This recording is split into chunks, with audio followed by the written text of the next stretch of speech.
I got you covered for week 3. I got player props, I got sides, I got totals. We have a pick in every single time slot, including Sunday Night Football. Let me break down for you my 5 favorite picks for week 3. But welcome to the channel. My name is Peter Apple, and this is the home for all of my NFL picks moving forward. So, the best way to support and keep all of these free picks coming, all you got to do, just tap the like button, hit that subscribe button, and comment down below. What do you think about my picks? What are your favorite picks for week 3 Sunday action? I'd love to have a little discourse in the comment section. Let's talk ball. And a reminder, you can find all of these picks on BetMGM. If you're new, use code JustGridiron on BetMGM because if your first pick loses, you're going to get it all back in bonus bets up to $1,500. A reminder, that is code JustGridiron on BetMGM. Let's start with my favorite angle, and it's fading all the fantasy football hype from the preseason. In week 1, we took Isaiah Pacheco under rushing yards,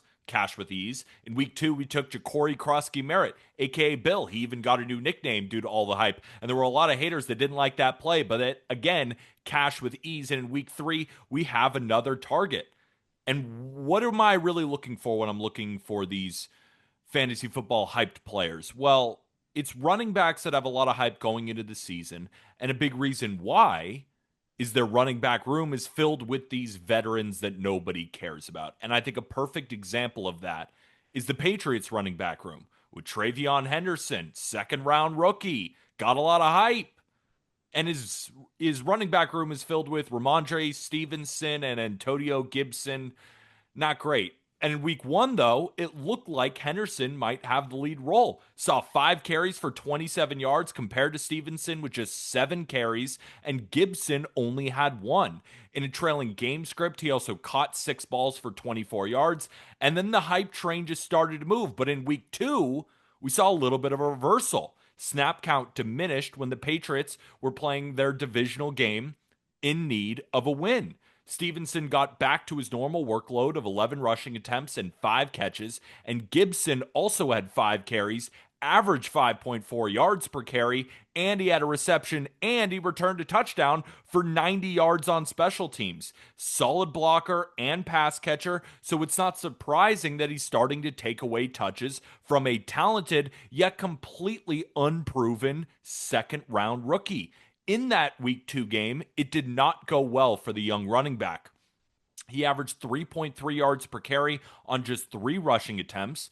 Now, he did catch 2 passes for 30 yards, right? The main issue, though, with his play was all of these holding penalties. He had 3 of them, which included a couple of missed assignments when it comes to pass protection, right? Think of it like this. If you're Mike Vrabel and you're facing the Steelers in a home game, why would you put out the rookie who arguably has been outplayed by 2 veterans who just help you sleep better on the pillow at night?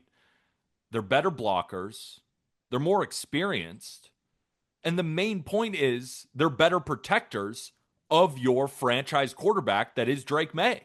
Henderson's snap count right now is about 30%. He's rarely even on the field, and after a game like that, I have serious doubts that an old school coach like Mike Vrabel is going to increase that snap count. I think he's going to lower it, right? And Henderson, he was compared to James White in the offseason because James White was like their third down go-to back because of his elite catching ability and solid blocking skills.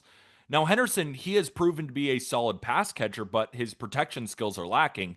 And with a head coach like Vrabel, who prioritizes the trenches more than most coaches in the NFL, against a defense with tons and tons of playmakers, I don't think Henderson's going to see the field that much. So if I lower his snap count to about 25%, right, which is not a big decrease from his normal 30% that he's seen, but I think it's warranted based on his inability to protect Drake May as a pass blocking running back, you start to not really see the field. And if I project 25%, I'm under 24 and a half rushing yards by a decent margin. I'm under 21 and a half receiving yards by a decent margin. So I took both of them, under 24 and a half rushing yards, under 21 and a half receiving yards. Let's fade the hype with Travion Henderson of the New England Patriots. For my next play, we're going to look at my favorite total, and we're still in the early window. Let's look at Bengals versus Vikings. Now, the look ahead total for this game was 47.5, as it was projected to be Joe Burrow versus JJ McCarthy. Once Burrow got hurt, though, Jake Browning took over and threw for 241 yards with 2 touchdowns, but 3 interceptions. Moved the ball quickly, or he gave the Jags good field position after throwing a pick, right? He's not even close to the quarterback that Joe Burrow is, but that doesn't mean he's bad for points. Jake Browning is a solid backup. In 2023, he rocked a completion percentage over 70%, throwing 12 touchdowns and 7 interceptions. Since 2023, he's 19th in success rate among 67 qualified quarterbacks with at least 100 plays. When he faced Brian Flores' defense when he faced Brian Flores' defense back in 2023 with Minnesota, he threw for 324 yards with 2 touchdowns and an interception, winning 27-24 in overtime. And now, let's look at this Vikings defense. Is it sacrilegious to say that they're a little bit overrated right now? They allowed 24 points to the Bears, not great, and 22 to the Falcons. Not exactly world beater offenses, and the injury report on defense is really bleak. Andrew Van Ginkel and Harrison Smith have been limited all week. Jonathan Grenard popped up with an oblique. Jeff Okuda is dealing with a concussion. I'm making this bet expecting all of them to play, but they're all clearly not 100%. And on the Vikings side, when we're looking at their offense, JJ McCarthy is not going to get the start. Instead, backup quarterback Carson Wentz. Is that really a downgrade? JJ McCarthy has been the second worst quarterback by EPA per play this year among all starters, and he's by far the worst if we remove that one good quarter, right? The bet is the Vikings offense is still going to look pretty good. It might even look better than it did with JJ McCarthy. This is a veteran quarterback in Carson Wentz with plenty of starts under his belt, with at least a month now to train with quarterback guru Kevin O'Connell. Now, he hasn't been in the locker room for all season, right? Getting the tons of training with KOC, but he's been there enough to probably have a good read on this offense. And another good thing for the Vikings offense, Christian Darrisaw, remember their star left tackle who got hurt last year, tore his ACL, has been out for the last 11, 12 months. He's trending towards playing. I actually saw him post on his Instagram story, and now that's not a good indication of whether he's going to play or not, but at least he seems to be motivated, and it seems like he thinks he's going to play. And if we look at the practice report, things look good. On Wednesday, he was a full practice. Now he DNP'd on Thursday. We still don't know exactly what that means. But from all indications, it looks like he's trending towards playing, right? Getting him back to protect Carson Wentz with all of the different weapons the Vikings still have at his disposal. Justin Jefferson, Jordan Mason has looked like a great running back. TJ Hawkinson, they still have guys. And the Bengals defense is a pretty easy matchup to go up against. Below average unit against the pass, below average unit against the run. It's a good matchup to give Wentz some confidence. And also Cam Taylor-Britt, one of their corners, is doubtful for this game as well. There's also a good system on the over, these non-conference indoor overs. When a total is below 44, excellent trend, going 79-57. It's a 58% hit rate towards the over, and it makes sense, right? Two teams who don't normally see each other. They're in a dome environment, which tends to lead itself for points. We don't have to worry about rain or wind or any of that nonsense. We're on a fast track at home. So I think the market has just overreacted to the quarterback change and is underreacting to the injuries on defense for Minnesota. My model adjusted as well. It wasn't that 47.5 line. I brought it all the way down to 45, but it's still at 45. Under the key number of 43, right? Totals in the NFL key numbers are like 41, 43, 44, 45, 47. Those are your key numbers. So at a juiced 41.5, nah, give me the plus money on over 42.5. Now that line is mostly settled at around even money, minus 105. As long as you're under 43, I love the over. That's why I put 1.5 units on over 42.5 between the Vikings and the Bengals. For my next pick, we're going to look at a divisional matchup between the San Francisco 49ers and the Arizona Cardinals. And we saw a really interesting line move in this game. The Cardinals opened as 1.5 point favorites and are now a cheap plus 2.5 or expensive 3-point dogs, right? I've seen some books even give a minus 110 on plus 3. First off, let's answer this straight out. A team flipping from an underdog to a favorite is not a profitable system to back, right? Teams like the 49ers cover 50% of the time. So just under the break even point of 52.4% on a minus 110 line. So basically, it's a good idea to just stick with that dog, but there's no real edge either way. My understanding, though, of why the line continues to move towards the 49ers stems from a few things. For one, Brock Purdy, their starting quarterback, has not been announced out. And there's a shot that he plays, right? Even though he's dealing with two different injuries. He's got an injury to his toe and an injury to his shoulder. The second one is the amount of injuries the Arizona secondary has sustained, right? The secondary still this season, seventh best coverage grade by PFF, and is well schemed by Jonathan Gannon. But Will Johnson is likely not going to play, which is a big blow. But Max Melton looks like he's going to give it a go. It's a problem, but with how well schemed it is, and Jawan Jennings also trending towards missing, with George Kittle already out, I don't think a banged up Purdy or Mac Jones are the guys to fully take advantage of that. And the third is most public and smart bettors alike are turning in their 49ers money line or spread tickets, right? On BetMGM right now, 86% of the money is on 49ers minus 2.5. And it just keeps rising. I'm not sold on the direction the market is taking on any of those reasons. Purdy didn't look good in week one. And if he does play, he's not 100%. And he won't have a safety blanket with George Kittle. And Jawan Jennings hasn't practiced this week, dealing with multiple injuries of his own. The 49ers, I don't think, have the weapons to expose the problem in Arizona's secondary right now. So it's going to be a problem for Arizona moving forward, no doubt about it. But I'm just not sold it rears its ugly head in this one. This is a divisional matchup where even when the 49ers were at their best, they've always had troubles against the Cardinals.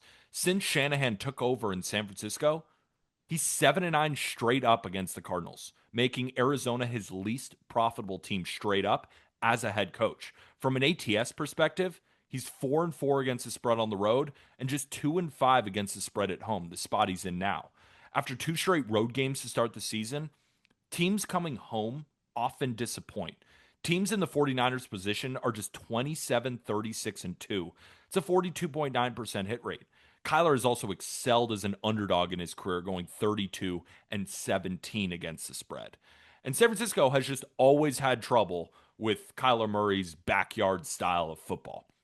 Cardinals won both games last year, and Kyler threw 5 touchdowns to just 1 interception, right? At least over his last 2 games. I know in that game that the Cardinals won last year, Josh Dobbs went, they put up 47 points, right? In his career against San Francisco, he's got 12 touchdowns, 5 interceptions, a 91 passer rating. His offense is fully healthy. And while they haven't played anyone, right, they've only played the Saints and the Panthers.